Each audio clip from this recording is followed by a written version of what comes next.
पाकिस्तान बांग्लादेश को लेकर भी बहुत उछल रहा था, लेकिन नया साल आते ही बांग्लादेश में भी नया खेल होने लगा है। नरेंद्र मोदी ने ऐसी चाल चली है जिससे पाकिस्तान को भी शॉक लगा होगा। भारत से बिगड़े रिश्तों के बीच भी पीएम मोदी ने विदेश मंत्री एस जयशंकर को बांग्लादेश भेज दिया है। विदेश मंत्री एस जयशंकर पीएम मोदी का एक लेटर लेकर बांग्लादेश पहुंचे तो यूनुस सरकार टेंशन में आ गई। बांग्लादेश में बीएनपी अध्यक्ष खालिदा जिया को श्रद्धांजलि देने गए विदेश मंत्री एस जयशंकर ने उनके बेटे तारिक रहमान से मुलाकात की, लेकिन भारत के विदेश मंत्री ने मोहम्मद यूनुस से कोई मुलाकात नहीं की।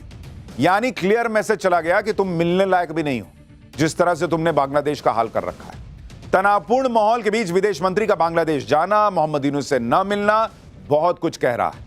और इसके साथ साथ एस जयशंकर ने बांग्लादेश में अभी के वक्त की सबसे बड़ी पॉलिटिकल पार्टी के सबसे बड़े चेहरे से मुलाकात करके मोहम्मद यूनुस को समझा दिया कि मुनीर के चक्कर में फंसकर कुछ नहीं कर पाओगे।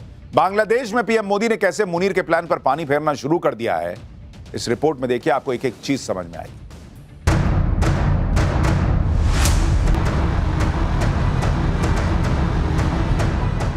मोदी के ढाका मास्टर प्लान का ब्लूप्रिंट तैयार है। बांग्लादेश पर मोदी जियोपॉलिटिक्स की सियासी बिसात बिछाकर बैठे हैं, जहां खेल भी उनका है, मोहरे भी उनके हैं, प्यादे भी उनके हैं और चाल भी उनकी है। बेगम खालिदा जिया के जनाजे पर विदेश मंत्री एस जयशंकर को भेजकर मोदी ने कूटनीति के तीर से दो निशाने साध लिए हैं।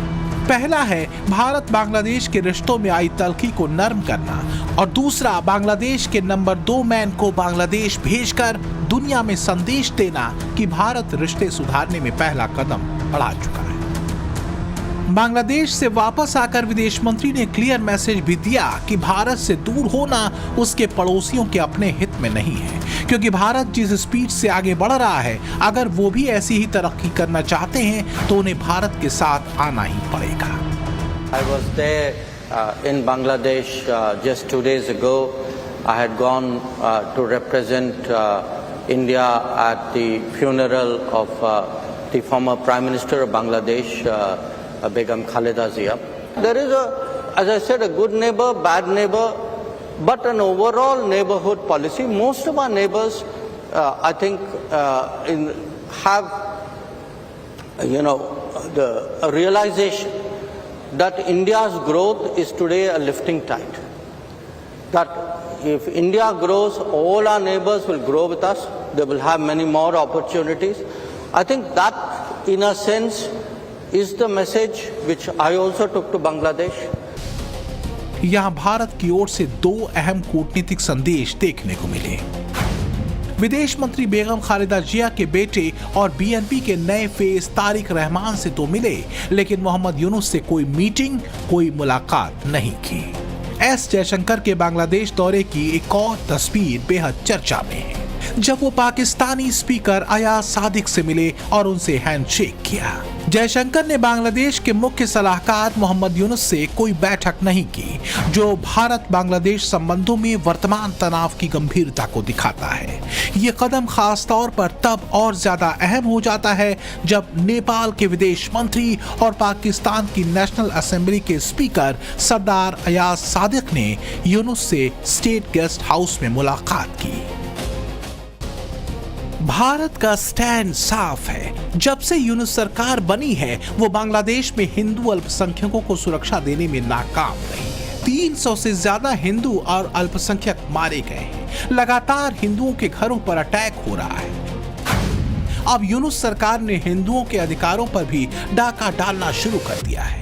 बांग्लादेश सरकार की ओर से 2026 की छुट्टियों की लिस्ट जारी की गई है। इस लिस्ट के अनुसार बांग्लादेश में हिंदुओं को सरस्वती पूजा, बुद्ध पूर्णिमा, जन्माष्टमी, महालया की कोई छुट्टी नहीं मिलेगी। इस सब के बीच जयशंकर की यूनुस से न मिलने की स्थिति एक साफ राजनीतिक संदेश के तौर पर सामने आई है, जो भारत की नाराजगी और गंभीर दृष्टिकोण को दिखाती है।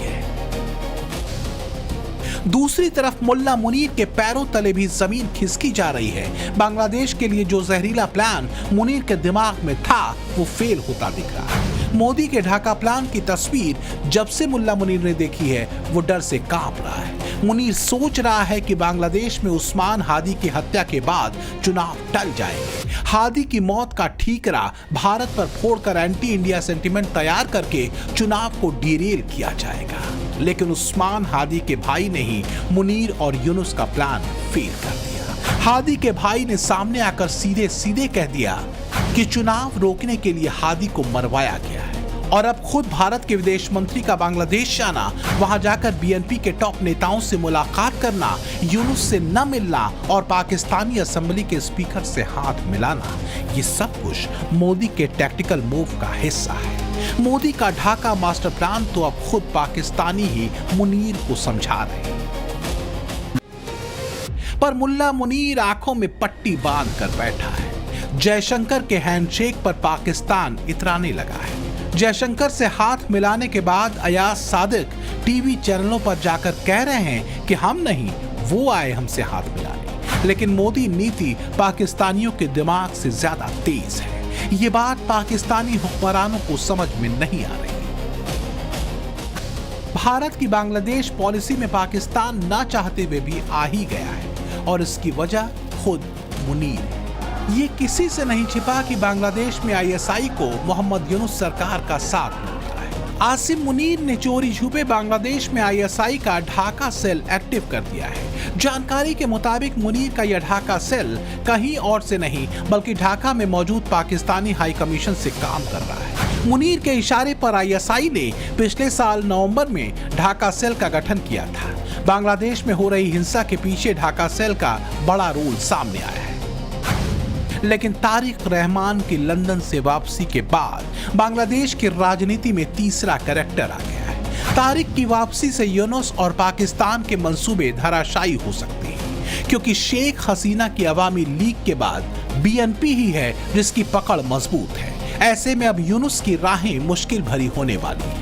बांग्लादेश से वापस आकर विदेश मंत्री ने पाकिस्तान को खरी खरी भी सुनाई है और साफ साफ कह दिया है कि पाकिस्तान अगर कोई जुर्रत करेगा तो उसका मुंहतोड़ जवाब उसे उसी वक्त दिया जाएगा। देखिए, कट्टरपंथियों के प्लान पर तो पानी मोदी फेर ही रहे, लेकिन जब पानी की बात हो रही है तो पाठशाला में अगला चैप्टर बड़ा जरूरी है। इंदौर में जान लेने वाले जहरीले पानी की रिपोर्ट में ऐसा क्या निकला जो सबको हैरान कर रहा है। इंदौर कांड पर होने लगे धड़ाधड़ एक्शन।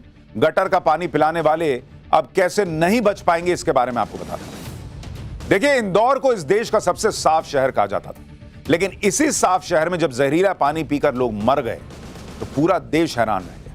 लोगों का गुस्सा भी इस पर फूटा कि इस तरह से गटर का पानी पिलाकर लोगों की जान लेने वाले किसी हाल में बचने नहीं चाहिए। इंदौर कांड पर कैसे अब धड़ाधड़ एक्शन हो रहा है, पहले इस पर एक रिपोर्ट देखिए, फिर आगे बताऊंगा कि इंदौर में जिसे जहरीले पानी ने लोगों की जान ली, उसकी रिपोर्ट में ऐसा क्या निकला जो आपको हैरान कर देगा।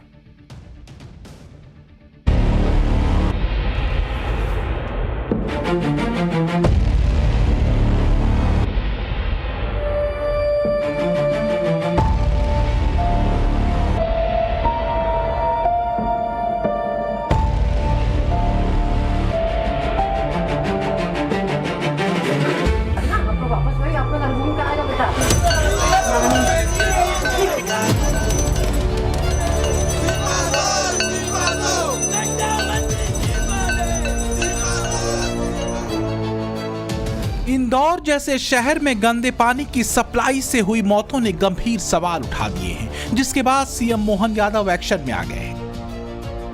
उन्होंने इंदौर के अपर आयुक्त को तत्काल हटाने के निर्देश दिए हैं। For more of such videos, do like, share and subscribe to ET Now Swadesh.